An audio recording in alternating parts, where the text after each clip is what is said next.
Bom, primeiro agradecer o convite do Sindicato dos Bancários. Namor, depois me diz aí o meu tempo, que eu tenho aí para a gente fazer o fechamento, tá. Dizer que é uma satisfação estar aqui.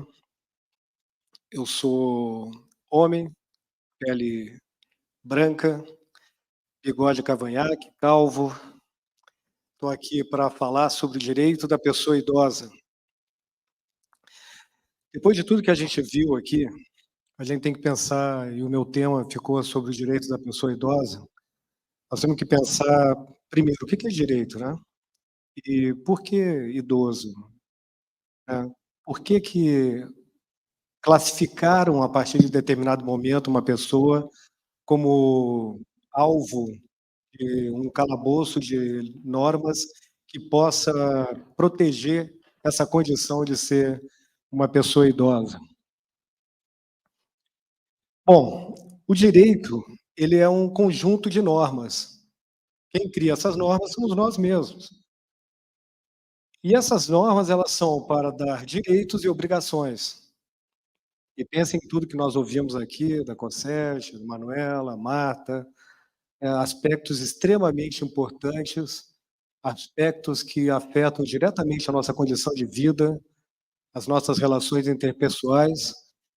E num determinado momento as pessoas pararam e pensaram: tem um momento que a pessoa se torna idosa ou envelhecida, né, e ela passa então a ser alvo de uma garantia de direitos, porque ela estaria num momento mais vulnerabilidade de maior vulnerabilidade. Bom, então, a gente tem que pensar o seguinte: o que gerou então isso? Nós estamos falando de direito do idoso, como é que começou isso? Ser idoso é uma questão que foi organizada para fins de dar direcionamento a pessoas alvo de determinados direitos, como previdência, né, direitos mesmo de preferência em filas, é para isso. O envelhecimento, ele é um fenômeno que é extremamente heterogêneo, né, felizmente ou infelizmente, é bom que seja diferente pela diversidade, mas também a gente percebe que o envelhecimento é absolutamente diferente para determinadas condições de vida, principalmente no nosso país. Os mesmos índices que acompanham violência são os mesmos índices que também se aplicam para a condição de envelhecimento do Brasil. Quer falar com relação à raça? Também se aplica. Quer falar com relação a gênero? Se aplica também. Quer se falar sobre aspecto financeiro e de exclusão social? Se aplica também, né. Questão de sexualidade, mesma coisa. Então, esse é um fenômeno que hoje aqui no Brasil a gente está lidando, mas ele é um fenômeno de ordem global. Tanto é que vamos falar de legislação para vocês entenderem um pouquinho, por que a gente fala de lei e fala de pessoa idosa e o que junta um ao outro e por que se criou lei para pessoa idosa? A gente às vezes não pensa, fala: estatuto da pessoa idosa. Tá, mas o que levou a ter um estatuto da pessoa idosa? Vamos pensar que a partir de quando uma pessoa, por ter vivido mais, passou a ter direito? Qual o momento histórico que a gente teve?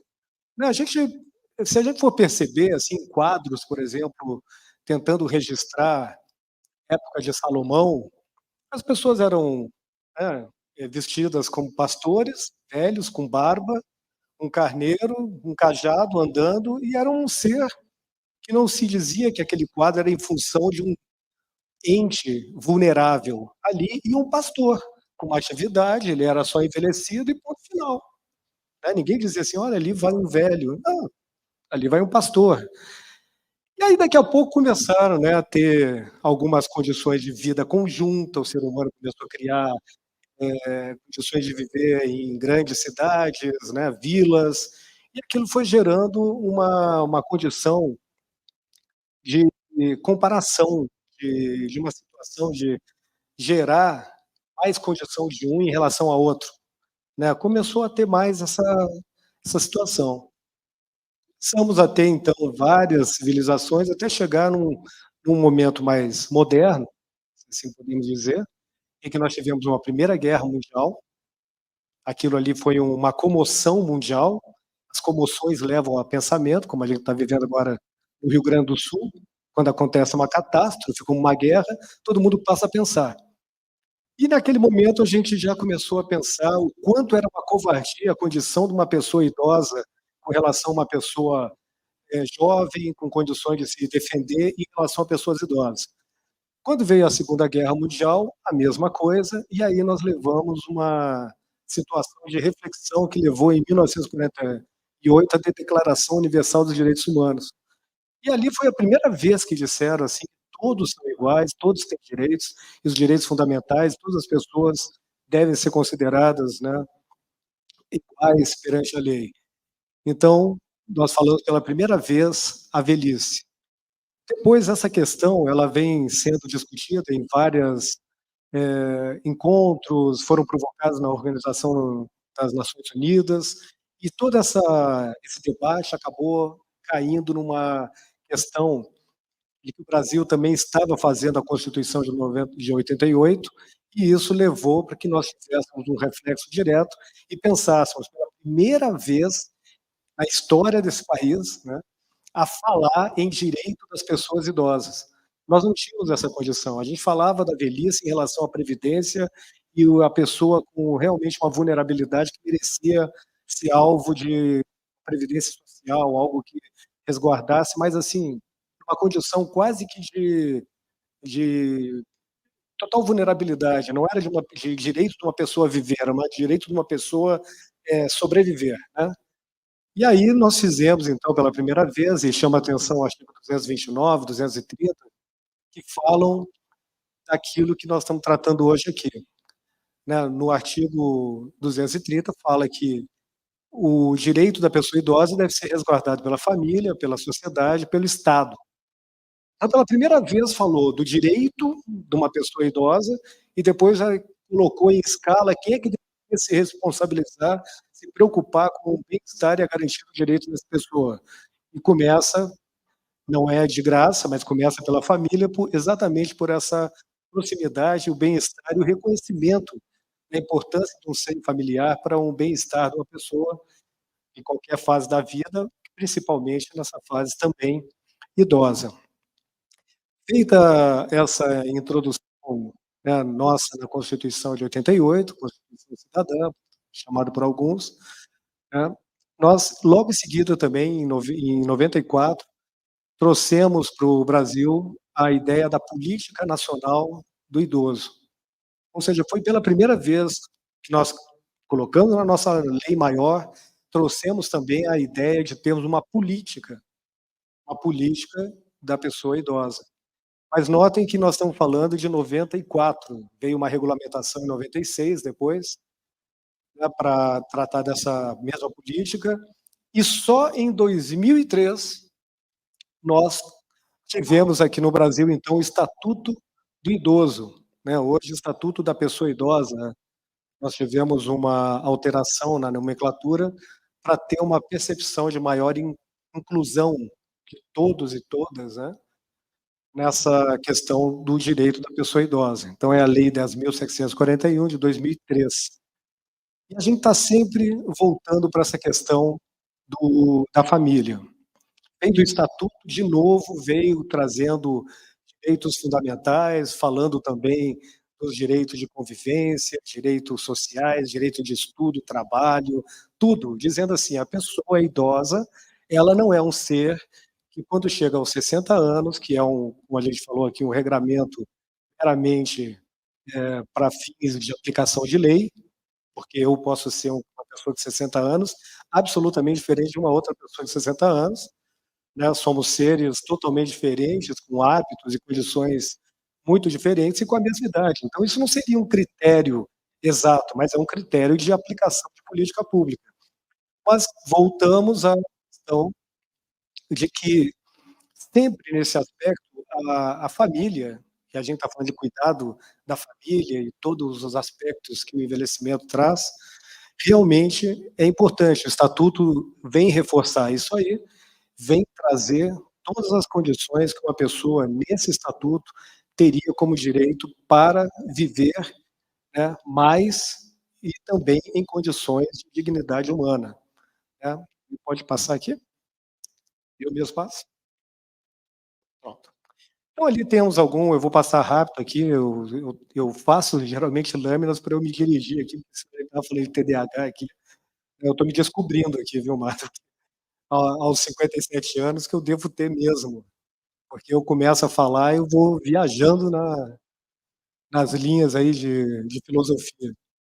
Bom, nós temos aqui, para vocês também verem a evolução do direito das pessoas idosas, nós temos ali alguns direitos fundamentais, alguns desenhos para nos divertir um pouco, mas vem sendo tratado também, além dessa legislação no Brasil e no mundo, algumas convenções também internacionais, a Organização Mundial da Saúde vem tratando também, e a gente está sabe, num caminhar, assim, não está fácil interpretar. Eu vejo que as pessoas não sabem aqui no Brasil, se nós somos idosos a partir de 60, 65, tem gente que está querendo comemorar daqui a pouco que a pessoa vai ficar idosa só a partir de 70, né?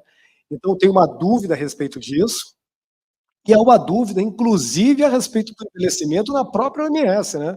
Que a gente teve que discutir, né, com a Sérgio, a respeito se o envelhecimento era uma doença ou não, né?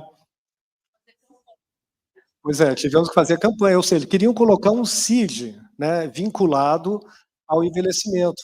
Depois nos explicaram que o CID, conforme a OMS, é para fins de uma conjuntura de análise da condição da pessoa, que aquilo poderia potencializar ou não a doença. Pois é, mas me falaram isso. E aí e aí a gente sabe que aqui no Brasil o CID, ele é absolutamente respeitado, né, quando a gente vê um atestado médico, para fins até de justificar a ausência, doença e até aposentadoria, então se exige então para nós brasileiros, CID está diretamente ligado a uma doença, estudada, pré-constituída. E ali eles estavam querendo fazer isso e a gente teve que lutar bastante no Brasil, e aí parece que o Brasil tomou bastante à frente disso e a gente conseguiu fazer com que eles não colocassem, então, o envelhecimento como um CID, né. Então, foram também feitos vários estudos, nós temos ainda, por exemplo, coisas que nos surpreendem, como o próprio IBGE, que lançou também a questão do envelhecimento, dizendo que os idosos no Brasil, pessoas com 65 mais, aí, opa, 65 mais não, né. Exatamente. Nós estamos aqui no Brasil, o Estatuto da Pessoa Idosa diz lá no artigo 1º, pá-pá-pá, que aqui são pessoas com 60 a mais, ou seja, eu estou dizendo tudo isso, que é super normal para quem atua com direito, sabe que a gente está sempre pensando, repensando direito. Mas o fato é que se nós temos, uma legislação, o Estatuto da Pessoa Idosa num país como o nosso, grande, que está envelhecendo rapidamente, nós estamos fazendo aqui um processo de população envelhecendo, né, em 30 anos, um processo igual a que uma Europa fez em 100, 110 anos, para chegar no mesmo resultado. Ou seja, nós paramos de ter filhos e começamos a viver muito mais. Então isso só pode dar um resultado, né, como hoje, por exemplo, no Rio Grande do Sul, nós temos lá mais avós do que netos. Isso é uma condição real. E uma condição tão interessante que a gente sai na rua, não vê mais uma loja de brinquedos de criança, roupinha de criança, mas vê um monte de farmácia, de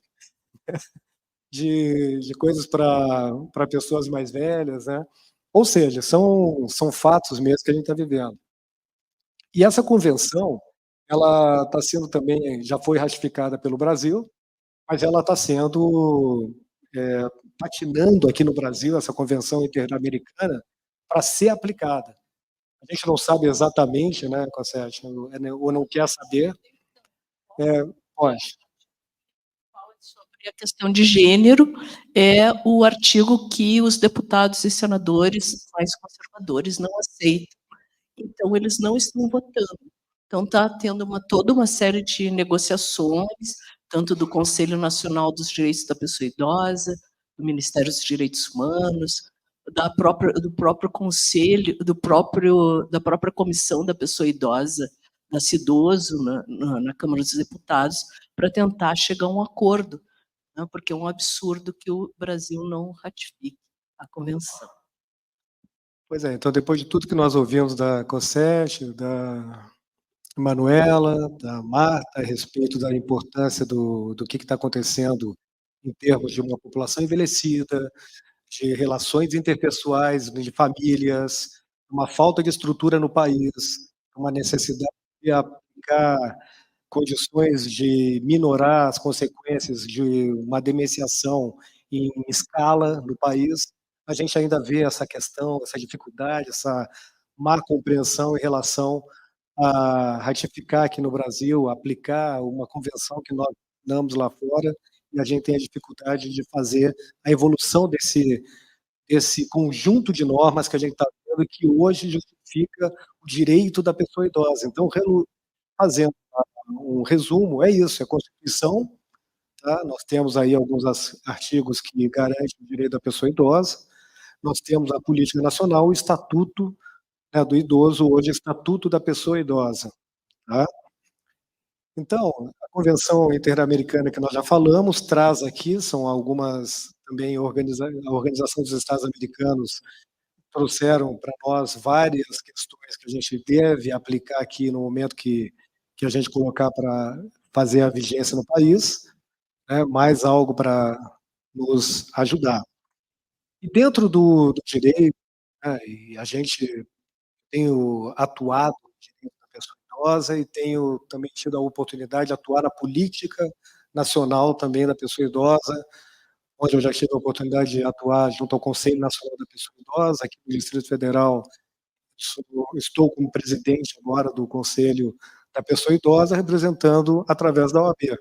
Então, a gente tem um olhar diferente para alguns aspectos, né, que, por exemplo, princípios do direito das pessoas idosas, é interessante a gente saber que está aqui, ó, um dos itens ali, princípio da manutenção dos vínculos familiares. Eu chamo atenção nisso, porque tem um debate aí, volta e meia se fala, né, de família, tem uma parcela da política que quer destruir a família, outro quer família, problema tá. Tem discussão nesse aspecto filosófico político, mas existe um fato que ninguém discute.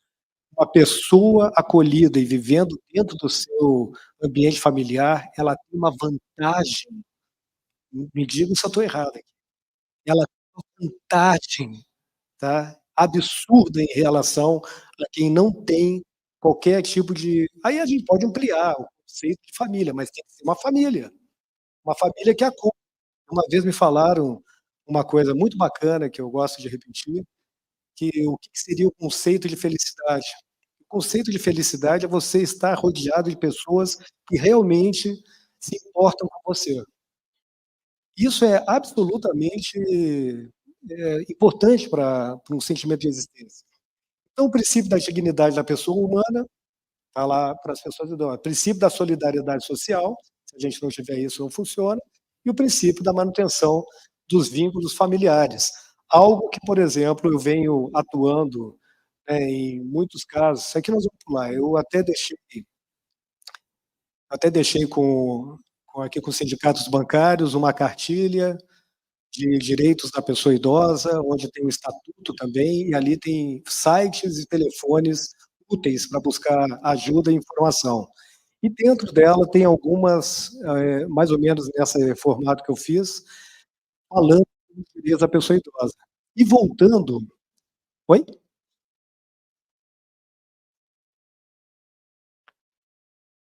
Isso, 65 anos ou mais. Isso, é exatamente, mas também para transporte, depois nós vamos falar sobre isso. Isso confunde a população, inclusive, né? Porque e tem que ter ainda 1/4 de salário mínimo dentro da conjuntura de receita da família, ou seja, um salário já não vive. Ainda tem que fazer prova de 1/4 para poder, aos 65 anos, vulnerável, ter direito a um salário mínimo que volta para fins de consumo para a sociedade, é complicado de entender, mas enfim. Eu estava falando aqui que quando eu venho atuando, né, e tenho feito muita consulta, até consulta online para famílias.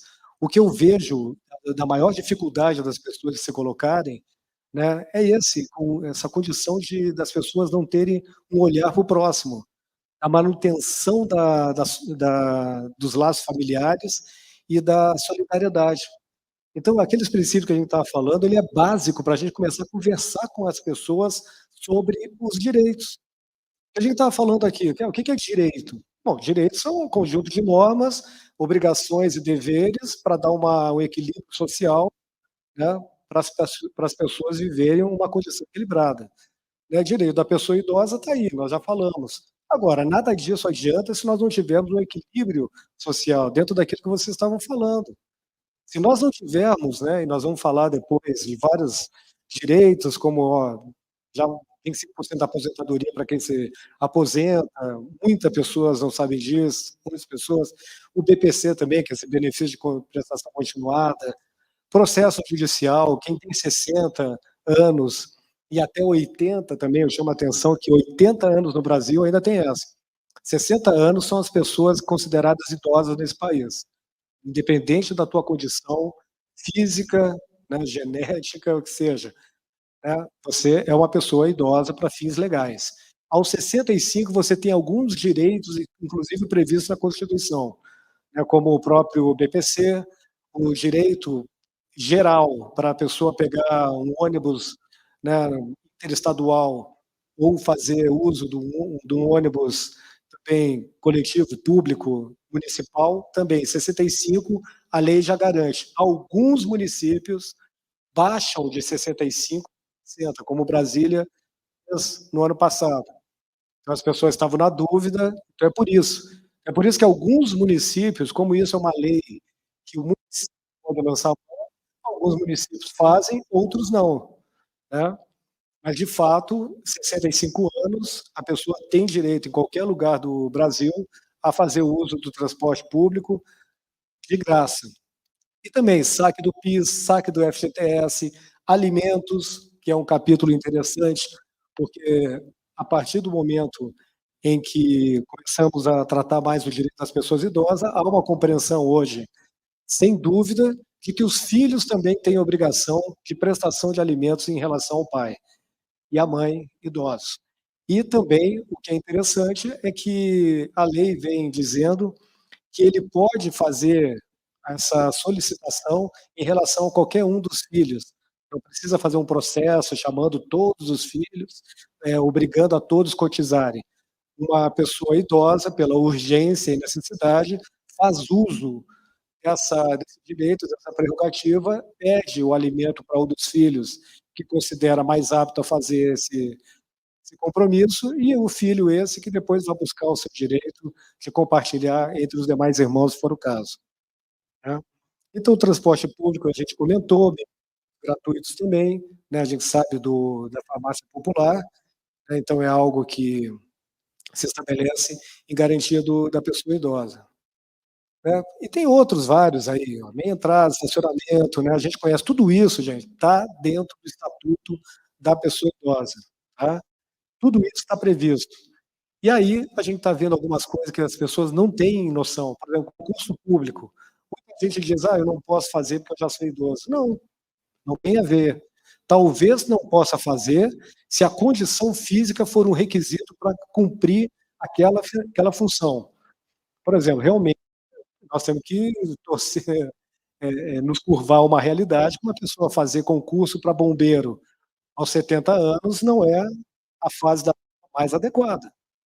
Né, mas ao mesmo tempo, qualquer outro tipo de concurso em que a condição física não seja essencial, inclusive o concursado que passou e empatou com um cara mais jovem tem direito em relação ao outro, é uma condição de desempate ser mais velho, né, então é mais um benefício, não só pode fazer concurso, como ainda também tem até prioridade com relação aos demais. Violência, né, dentro da nós vamos ver isso aí também mais para frente. Dentro do estatuto, ele prevê diversos tipos de violência contra a pessoa idosa. E eu vou tentar aqui explicar bem rápido a importância disso para vocês entenderem por que que um estatuto traz algum tipo de penalidade, se já temos um Código Penal, se nós já temos algumas leis, né, que tratam de majorantes, né, que são agravamentos de pena com relação, por exemplo, quem pratica, algum tipo de fraude contra a pessoa idosa em internet, por exemplo, tá. Mas por que isso? Porque a gente viu há pouco tempo uma senhora, uma mulher, que estava estudando numa faculdade lá de São Paulo, e que foi ridicularizada pela idade dela, porque ela estava estudando, né. Isso o que que é? É um etarismo. né, o que a gente está falando, idadismo, ageísmo, né, o que a gente quiser chamar, né. Isso é um tipo de ridicularização em função da idade, mas é crime. Vocês já viram alguém ser preso porque chama um rapaz de moleque, que está começando agora no trabalho: "Pô, tu é moleque, não sabe nada". Não, isso é etarismo, mas não é crime. Aquela mulher também, ela não sofreu um crime de etarismo, não existe isso, mas para 60 anos existe, que aí é crime de preconceito previsto no Estatuto da Pessoa Idosa. Então o que é injúria para alguém, porque se eu pego uma pessoa de 55 anos, esculhambo ela em razão da idade, eu vou responder por injúria. É um outro tipo legal e outros critérios para classificar como um crime. Mas se eu faço isso em relação a uma pessoa 60 a mais, aí eu entro na regra especial do Estatuto da Pessoa Idosa, que garante direito para as pessoas idosas, para que elas tenham seus direitos garantidos, tá. E aí, para vocês também terem uma noção do que é isso que a gente ouve tanto por aí, é tão necessário e vem sendo falado desde a Política Nacional da Pessoa Idosa, Lei 8842, lá de 94, e que vem sendo trazido para debate nas conferências nacionais da Política Nacional da Pessoa Idosa, e ainda não conseguimos fazer algo realmente estruturado. É essa rede de proteção. Essa rede de proteção, ela é importante gerar essa cultura. É uma cultura que alguns já vêm cunhando, já vão repetindo, e a gente já está introjetando. É a chamada cultura gerontológica nesse país. Nós temos que ter essa cultura, nós temos que entender que ter um aspecto de olhar gerontológico em relação ao outro está correto, eu estou respeitando a condição, o momento e condição também daquela pessoa do jeito que ela é. Simplesmente, eu não posso ignorar, não, agora eu não posso ter preconceito, então não me interessa se é idoso ou não. Não, espera aí, a pessoa ela é idosa, tenho que considerar isso, como eu também às vezes eu tenho que considerar alguns aspectos em relação à mulher, a qualquer situação, mas isso não pode ser um fator de preconceito e afastamento de direitos, né. Então essa cultura gerontológica que a gente está vendo, que está começando a ser debatida agora, um pouco exagerada por alguns, confundida, né, com o mercado prateado, que alguns falam e enaltecem, né. Dizem que nós estamos aqui gerando 1.600 bilhões de receita, né, nessa faixa etária. Eu acho fantástico, né. Eu só sei que 70% do regime geral ganha um salário mínimo nesse país.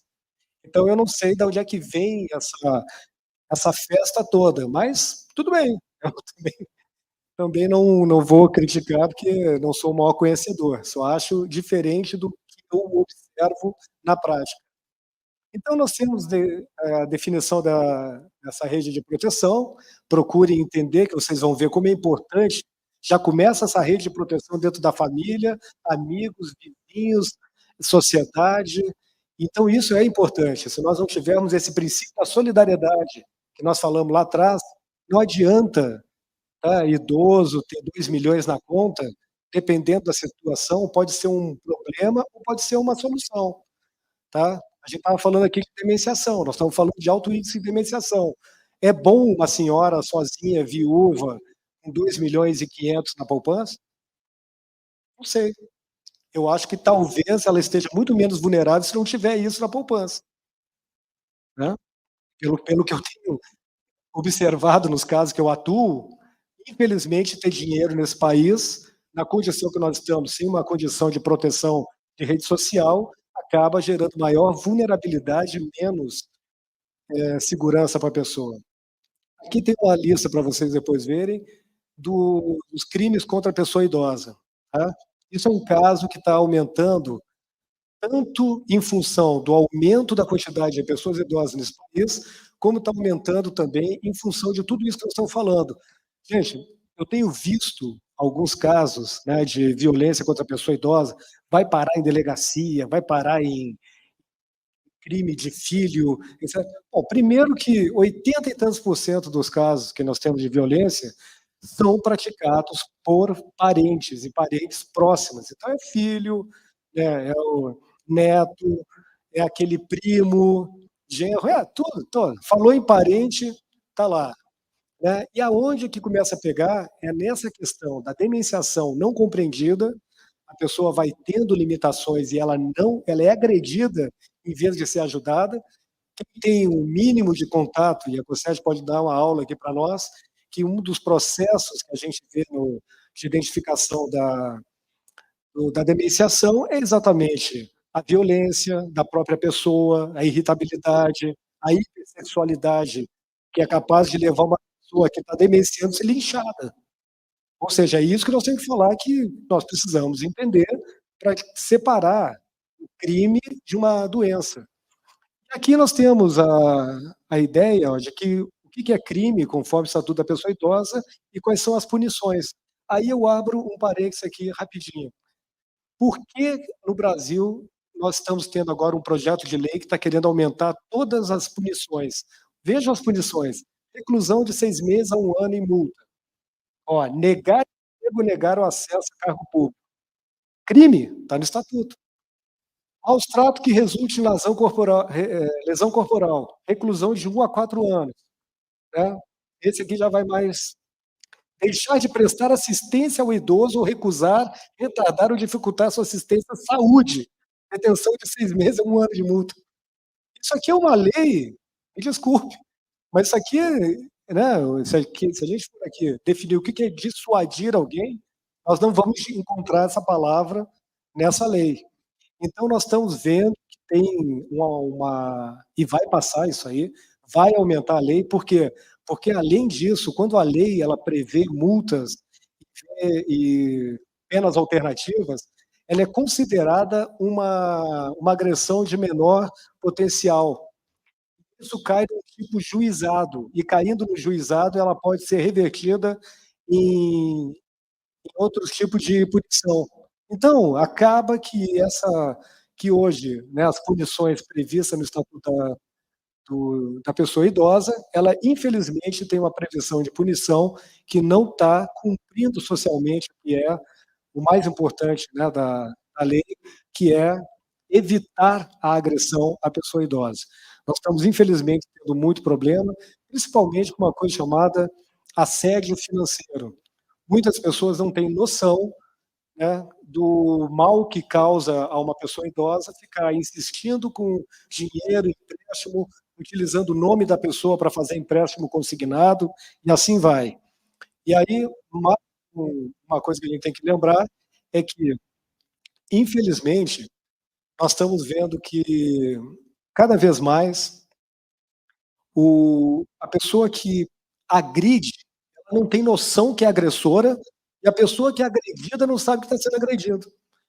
Então, a gente como advogado, tenho certeza que também vocês atuando na área de vocês, a gente acaba fazendo de psicólogo, de sociólogo, de antropólogo, sem querer, porque a gente tem que entender o contexto.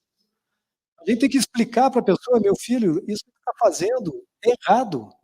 "Não, mas eu só pedi dinheiro para ele, etc e tal, ele passou para mim uma procuração, eu vendi o terreno, mas foi mal, eu vendi, agora eu não consegui o dinheiro de volta". Aquelas histórias. O que tem de avó pagando faculdade, estão pagando colégio de neto, etc e tal, e que são arrimo de família, é muito grande, isso está gerando um conflito cada vez maior. Né, então são esses os problemas que nós estamos enfrentando dentro do domicílio. E aí, falando de domicílio, mais uma coisa que a gente deve também, eu estou falando tudo isso para vocês pensarem, já que ele estava falando aqui da questão da pessoa idosa, nós estamos falando do direito e agora estamos vendo como o direito ainda está se aperfeiçoando, porque nós só temos 20 anos de Estatuto da Pessoa Idosa e nós estamos agora envelhecendo como sociedade e estamos começando a perceber os reflexos disso. Vejam que a gente está dentro do domicílio, se uma idosa mulher apanha, vai para uma delegacia, ela é enquadrada na Lei Maria da Penha, porque é uma violência domiciliar e é uma mulher que sofreu. Então isso, para quem é advogado, entende, sabe que isso abrevia as medidas protetivas. Agora, se é um idoso, não, porque é idoso, tu não tem Lei Maria da Penha, né, mas pode apanhar. Então, um tem uma medida absolutamente diferente do outro. Então, o que está acontecendo, até por uma iniciativa de uma delegada, a doutora Cíntia, aqui do DECREM em Brasília, ela propôs todas as pessoas idosas que sofressem violência no âmbito do domicílio tivessem o mesmo tratamento da Lei Maria da Penha, para a gente poder acelerar as medidas protetivas. O que são medidas protetivas? É tirar o agressor dentro de casa, é tirar o agredido dentro de casa e levar para um abrigo, né? E aí a gente sempre vai abrindo, né, cada vez mais. E aí, que abrigo nós vamos levar? Que policiais são esses? Estão preparados para fazer uma medida? Outro dia, né, se eu for contar os casos que eu já vi aqui, já tive que tirar um senhor que estava quase que em prisão domiciliar dentro de uma instituição de longa permanência, porque o filho assinou um documento proibindo de qualquer um falar com o pai, só que ele não era curatelado. Já tive que tratar com, bom, vários casos, né? Mas realmente, cada vez mais a gente vê as pessoas absolutamente desvinculadas do que são os direitos e como devem tratar, principalmente no âmbito familiar, e quando a gente tem que fazer todo esse estudo, esse caso, para fazer o direcionamento da pessoa para o que ela precisa buscar, para dar equilíbrio e fazer aquilo que é sagrado, que está lá atrás, manter os vínculos familiares. Como é que eu faço para manter o vínculo familiar de um filho que está bebendo e batendo na mãe? Mas o que eu faço se esse filho é o único contato que essa senhora tem com o exterior, já que ela tem problema de emoção? Qual é a solução? Não adianta falar em direito da pessoa idosa, é falar em política da pessoa idosa, porque se eu não tiver instituições de longa permanência pagas pelo governo, se não tiver pessoas treinadas para tratar com pessoas idosas, casos envolvendo pessoas idosas, se eu não tiver um CRAS funcionando adequadamente, que são esses centros de referências, sociais que nós temos, de assistências sociais, o CREAS, que já é para tratar exatamente dos casos em que houve já rompimento de vínculos familiares, para ver a importância. Gente, se a gente não cuidar disso aí, nós vamos acabar cuidando, só que na marra. Porque quem é que paga, no final das contas, uma pessoa idosa vulnerável que vai para a defensoria pública, estava lá 3 dias no hospital porque foi atropelado por uma bicicleta, quebrou a bacia, agora tem que ir para casa, porque tem que ter alta, só que não, ninguém vai lá. Ninguém quer o abacaxi.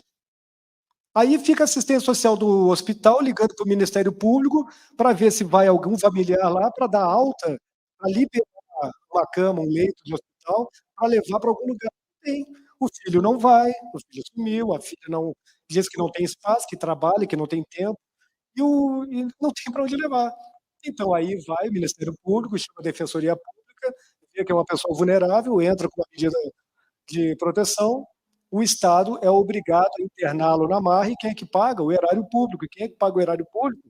Nós. Então, uma disfunção social e familiar gera um prejuízo coletivo. Então, esses aí são vários caminhos que a gente pode percorrer, né? Inclusive aqui em Brasília nós temos a Central Judicial da Pessoa Idosa, que é uma iniciativa bastante interessante e precursora no Brasil. Aqui o Tribunal de Justiça se juntou com o Ministério Público, Defensoria Pública e alguns profissionais que podem ter uma composição para evitar, levando primeiro a uma composição familiar, evitar a judicialização da situação.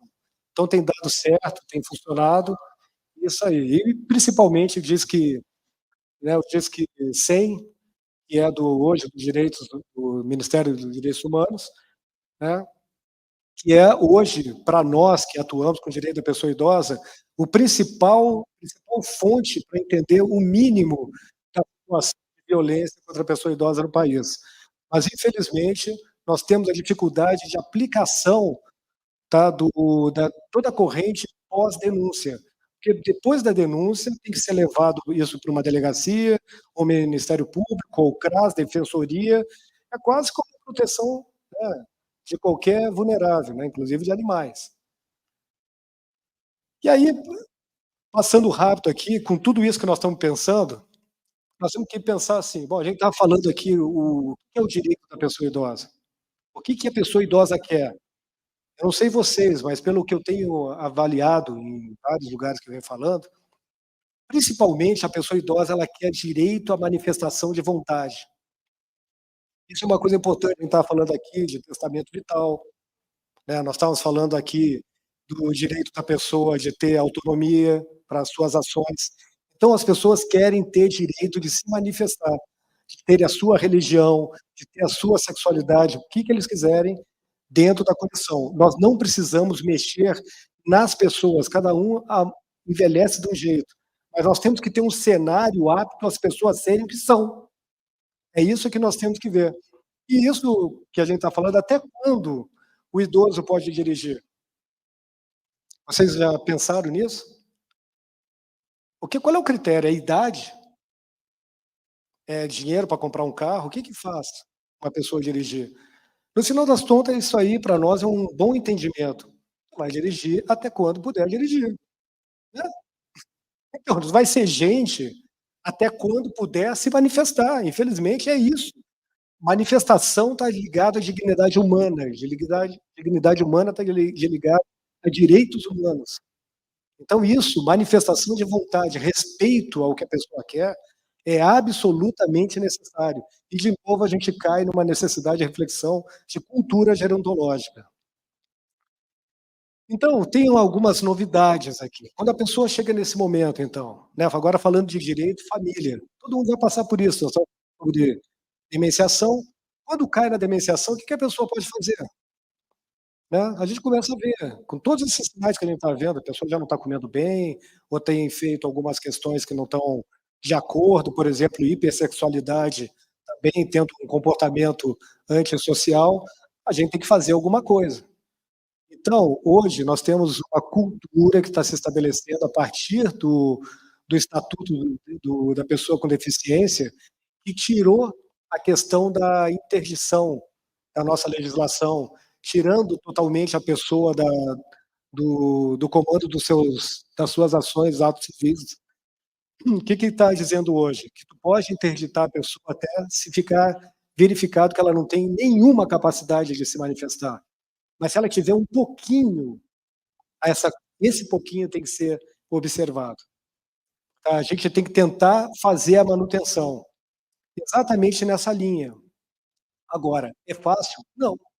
Tem pessoas que têm são pródigas com relação à manutenção das suas finanças, dos seus bens, mas elas estão bem em outra área.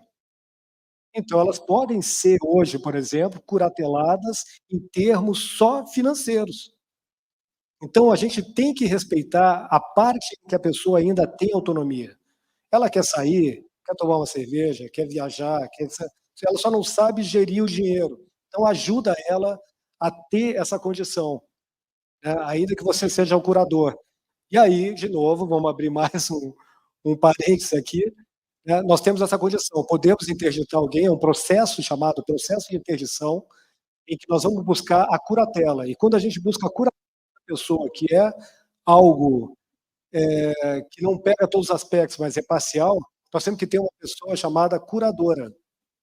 Essa pessoa ela vai se manifestar e, periodicamente, prestando conta para o juiz e Ministério Público.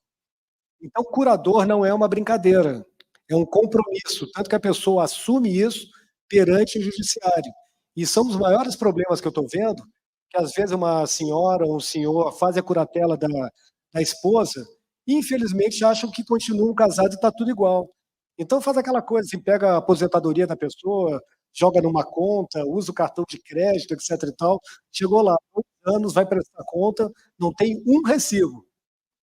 Ou seja, de novo, falta a cultura gerontológica, a informação, a necessidade da gente entender o que é ser curador. Bom, aqui a gente já tivemos uma aula aqui, o que indica então, né, já que nós estamos falando de curatela e tomada de decisão apoiada, que nós vamos falar depois também, rapidinho, tá. Controla o tempo aí, já é para encerrar meia hora atrás, né. Mas vamos lá aqui. Eu acho que são importantes aqui, eu vou pular aqui algumas coisas, mas isso aqui é importante, gente, tá. Aí tem profissionais que já falaram aqui, a gente começa também a questionar outra coisa, o uso da utilização do processo de interdição, e ainda mais quando ele é malicioso e tem familiares que estão buscando afastar a pessoa legítima dos seus bens e das suas finanças, tá. Infelizmente, nós estamos vendo que agora no Rio Grande do Sul, com toda aquela desgraça, tem gente. Então, o que dirá alguém fazendo em relação a uma tia, um pai, um demenciado, tentando fazer lançar mão dos bens dessa pessoa idosa. Infelizmente existe, tá, não é pouco, tá, são os casos. Então nós temos algumas técnicas, né, que a gente isso aqui eu sempre chamo a atenção dizendo assim: "Ó, dizer que o papai está estranho, não diz nada para mim. O papai podia ser estranho desde os 10 anos de idade, tá. O que eu quero saber é se tem um médico e tem um critério científico, né, previsto, se essa pessoa efetivamente tem uma demenciação e merece ter uma proteção, não é uma interdição, não é uma punição, é uma proteção, porque se uma pessoa não é interditada também, porque tem gente que tem preguiça de fazer a curatela de alguém que precisa. O que acontece? Daqui a pouco ela vende pela metade do preço uma casa que ela tem na periferia e ninguém vai ter que reclamar. Ela não era interditada, ela estava aí, né, dentro das suas faculdades, vendeu mesmo, e vendeu barato e teve um baita de um prejuízo. Mas ninguém foi lá em auxílio dessa pessoa. E outras coisas mais, né, vamos falar aqui também uma coisa que acontece bastante, que infelizmente, né, nas famílias, nós estamos vendo cada vez mais abuso de ações trabalhistas de cuidadores em relação aos familiares. Isso está virando um verdadeiro flagelo no Brasil, tá. Então eu tive que fazer uma ação agora que defendi uma senhora que foi demandada de 327.000, uma senhora de 80 e tantos anos em São Paulo, um cuidador. Acabamos fazendo um acordo lá por 40.000. Ou seja, alguém tinha que ser preso. Não é possível que a pessoa peça 327 e faça acordo por 40. E aí, nesse caso, não tem um vulnerável ali, ou o reclamante é hipossuficiente e a senhora não é vulnerável? Vou tratar ela como eu trato o Banco Itaú, o Banco Bradesco, porque é banco que tem uma capacidade de se defender e se e se demonstrar, né, que o que de fato acabou fazendo com base nos documentos. Uma senhora não, agora uma senhora de 85 tem que ter e-social, fazer a assinatura do horário, e vem ainda a pessoa, fica amiga da idosa, ela tem uma facilidade de criar um laço, né, além do normal. Isso acontece, com cuidador, auxiliar, enfermagem, está sendo um verdadeiro problema, e são pessoas, sabe quantos lares, eu acho que a Cosete sabe, quantos lares temos com pessoas morando sozinhas, idosos? 4,8 milhões. O que vão acontecer com essas pessoas quando elas precisarem de auxílio? Elas vão ter que ter alguém para auxiliar. Eu não falei sobre os tipos de cuidadoras, né, mas eu acho que a gente precisa pensar no país um tipo de cuidadora, que são as cuidadoras informais, não no sentido do que a economia fala, porque ela inclui as familiares, mas informais no sentido da extensão da família, que são as vizinhas e as amigas. Então, esse tipo de cuidadora também tem que ser pensada em termos de direito. Isso aí, então são algumas reflexões do que nos espera aí pela frente, tá. Opa, não sei se eu passei 2 vezes aqui. Bom, isso aqui é para vocês terem ciência, tá, de que hoje, em função do que a legislação está sendo alterada em razão da curatela, porque há uma tendência de preservação ao máximo das condições da pessoa, que houve um abuso nesse aspecto. Nós estamos aplicando no Brasil, e já há previsão, com base no Estatuto da Pessoa com Deficiência, a tomada de decisão apoiada. É um processo judicial, tá, que a pessoa mesmo provoca, pedindo que ela tenha, então, 2 pessoas da sua confiança para fazer o apoio das decisões dela. Então, as decisões passam a ter validade se essas pessoas em que ela entrou com o processo judicial, pediu para homologar judicialmente, né, e dar publicidade, então fazer essa é quase que um pedido de socorro de uma pessoa consciente da sua necessidade de ter apoio. É muito mais legítimo, muito menos agressivo e invasivo, mas nem sempre a pessoa tem essa condição, tá. Gente, muito obrigado. Eu eu tive que correr aqui, mas a gente fica à disposição. Nós estamos evoluindo no Brasil ainda, são só 20 anos de Estatuto da Pessoa Idosa. Isso nós estamos vendo aí alterações de leis, regulamentação de profissões, necessidade de autocomposição entre famílias, instalação de uma cultura gerontológica. Tudo isso vai aplicar em algo que é super necessário, que é o envelhecimento ativo e saudável, e passa pelo cuidado das famílias aqui.